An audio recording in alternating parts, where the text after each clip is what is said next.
So good morning, how are you? We began the year together talking about the other, if you recall, and I know it's been a theme that's flowed throughout the year. And if you recall, we talked about the other as a person or a group in contrast to whom an identity is constructed. Right? So otherness can be understood as difference, but it's not a passive difference, right? It's not simply a state of being. Rather, or more accurately, it's a process of actively defining someone else and actively being defined by someone else. And throughout history, that definition, as you can imagine, has often led to catastrophic consequences. Today, I'd like to approach otherness from a different angle, from the angle of how you challenge otherness as it slips into stereotype and oppression. Last year, for those of you who were here last year, and I apologize to the ninth graders, and I'll review a bit about what we talked about last year, but I was invited to speak to you about Passover, the Jewish holiday that commemorates the exodus of the ancient Jews from enslavement in Egypt some 3,500 years ago. And the enslavement of another people is one of the ultimate expressions of otherness, for enslavement is often justified by the belief that the other is less human. And last year's chapel talk was timed perfectly because the theme at Westover last year was human rights. And last year also marked the 150th anniversary of the Emancipation Proclamation, the 50th anniversary of the 1963 March on Washington, and the inauguration a second time of the country's first African-American president. So the Passover theme of liberation from oppression felt particularly timely. And in that talk, for those of you who recall, and for those of you who weren't here, I described Moses, the man who led the Hebrews out of their enslavement in Egypt, as the first in a long line of Hebrew prophets, and explained that although we often think of a prophet as a charismatic leader, or sometimes that crackpot standing on a street corner talking from a soapbox, in fact, prophecy is really nothing more than a literary formula. It's a way of talking about human rights that is almost mathematical in its simplicity. Prophetic voice and prophet speeches, and we looked at two prophets this morning, right? The quote from Isaiah and Martin Luther King Jr., who clearly speaks in that prophetic voice. But that prophets and prophet speeches incorporate a memory of a better past, a critique of an imperfect present, and a hope for a more just future. So if you remember nothing else about prophecy, remember that mathematical formula. Memory plus critique plus hope equals prophecy. And I proceeded to give lots of examples from biblical prophets like Isaiah, to President Lincoln in his Gettysburg Address, to Martin Luther King Jr. in his I Have a Dream speech, which was delivered at that 1963 march that happened now 51 years ago. And to illustrate that formula once more, I want to remind you that King stood directly in front of the Lincoln Memorial, right? And that's a very, who here's been to Lincoln Memorial? It's a very powerful image, right? And if you've seen a film of that 1963 march, you see King standing right in front of Lincoln, right? Lincoln sitting behind him. Lincoln, the great emancipator, right? Who King evokes from the past. So here's the first part of King's speech. This is the memory part, right? Lincoln, if you recall, says 407 years ago. And King begins with 5 years ago, a great American in whose symbolic shadow we stand today, signed the Emancipation Proclamation. Then he says, it came as a joyous daybreak to end the long night of their captivity. And that's King quoting Isaiah, again, in memory of a better past.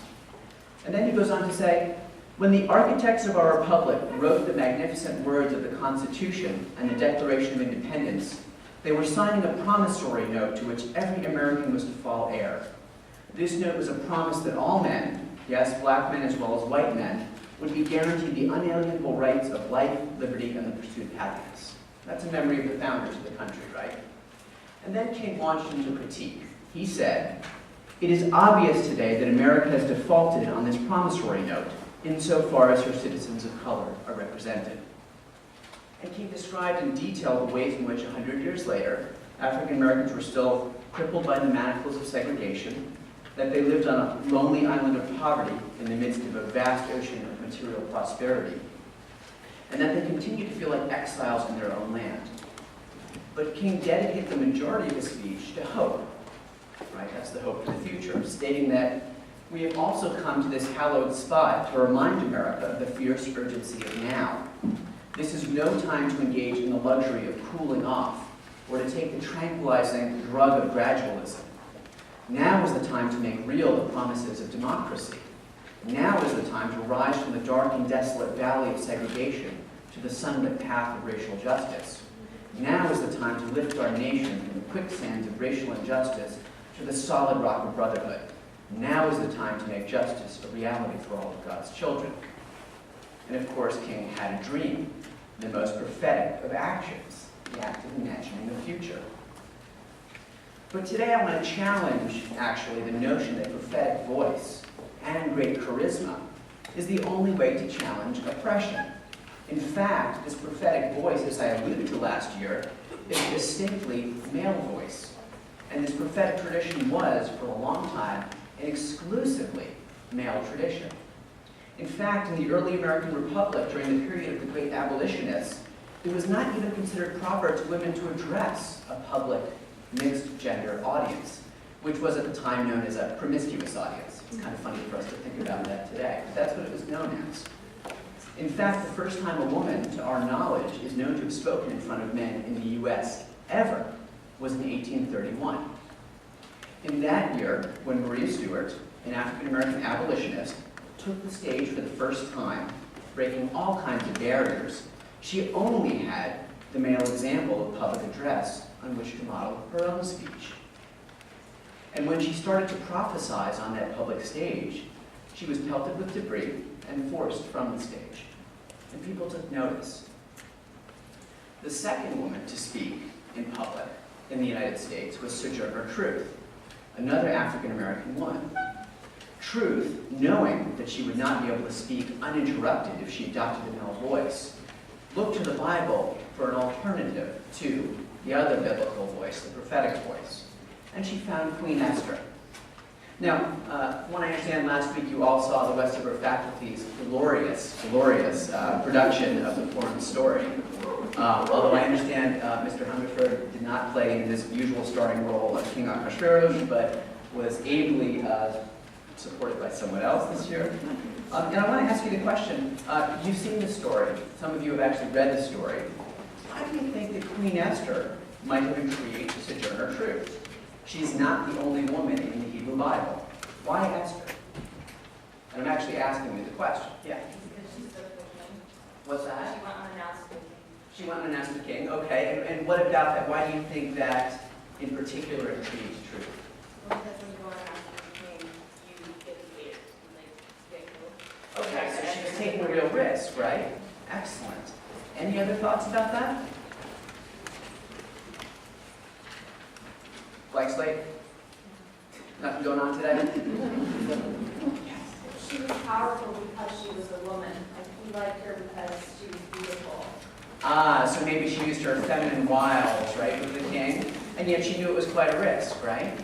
Okay, great. So, in the Purim story, as you know, Queen Esther saves the Jewish people by appealing to her husband, King Ahasuerus, right, and using a particular strategy, as you suggest. But as you correctly stated, she fears that her accusation against Haman or Haman, the king's advisor, may in fact lead to her execution. And so she begins her pleading in a very odd way. She begins by stating that even though she does not have the right to speak, the situation is so dire that she has no choice but to speak. And she literally states, translated from the Hebrew, had we only been sold as slaves, I would have kept silent. In short, she says that circumstances forced her to speak. She actually doesn't have a choice in that. And just as Esther supplicates herself to her husband, the king, when Truth took the stage in 1853 at the Fourth Women's Rights Convention in New York, she supplicated herself to her audience. She acknowledged the awkwardness of her address. And some of the language in the quotes I'm going to read you is quite difficult. That I'm just going to put out there to begin with, but I do want you to hear what she said.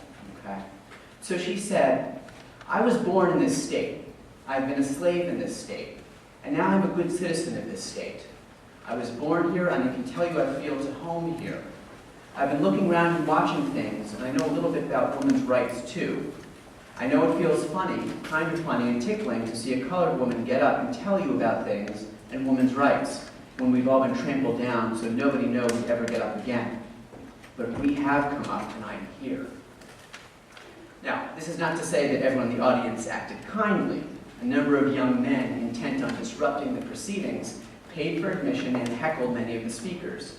And according to Elizabeth Cady Stanton, who was present at the time, no speaker received more abusive treatment than Truth on account of her being both black and female combined, which Stanton described as the two most hated elements of humanity. As a New York Times journalist who was there reported, one lad with red hair, whose education had evidently been grievously neglected, insinuated that the colored lady was not then acting in her accustomed sphere by calling for an oyster stew with plenty of crackers, meaning that Truth's true purpose should have been to serve them. But those voices of dissent were drowned out by Truth herself and by the rapturous applause of the women and the more dignified gentlemen in the audience. Truth had found the right formula for gaining the pulpit. And if my claim that Truth looked to the Bible and Queen Esther as a model seems dubious or a bit of a stretch, consider this statement by Truth during that same speech. She said, "There was a king in old times in the scriptures that said he'd give away half of his kingdom and hang somebody as Haman. Now he was more liberal than the present king of the United States, because he wouldn't do that for the women." Truth, of course, is comparing the president of the United States with King Ahasuerus, making her biblical research explicit and insinuating that the president was a bumbling fool. At the same time, however, all of the men in the audience played the role of Ahasuerus because Truth was basically saying, "I know it is strange to see me up here, but I was born enslaved and I understand the horrors of enslavement, and so I must speak out, despite my position and despite the hecklers, because circumstances demand it." And speak out she did. The New York Times journalist wrote, "Ye who have not heard the roar of the cataract can form but a meager idea of the volume of sound that gushed forth upon the devoted audience. Imagine Trinity Church organ with its low bass and trumpet stops pulled out, all the keys down, and two men and a boy working for dear life at the bellows, and you have a gentle specimen of the angry voice of Sojourner Truth." Remarkable. Yet I can't help but wonder what it must have felt like to supplicate herself to an audience comprised both of men and of white women. For Truth was not simply a woman, but an African-American woman. Her experience of gender was certainly different from that of her white female counterparts, who had never experienced enslavement or racial discrimination. Truth made this fact explicit 2 years prior during a speech at the same convention in Akron, Ohio. Responding to a previous male speaker, she said, "That man over there says that women need to be helped into carriages and lifted over ditches and to have the best place everywhere. Nobody ever helps me into carriages or over mud puddles or gives me any best place. And ain't I a woman? Look at me, look at my arm. I have plowed and planted and gathered into barns, and no man could head me. And ain't I a woman? I could work as much and eat as much as a man when I could get it, and bear the lash as well. And ain't I a woman? I have borne 13 children, and seen most all sold off to slavery.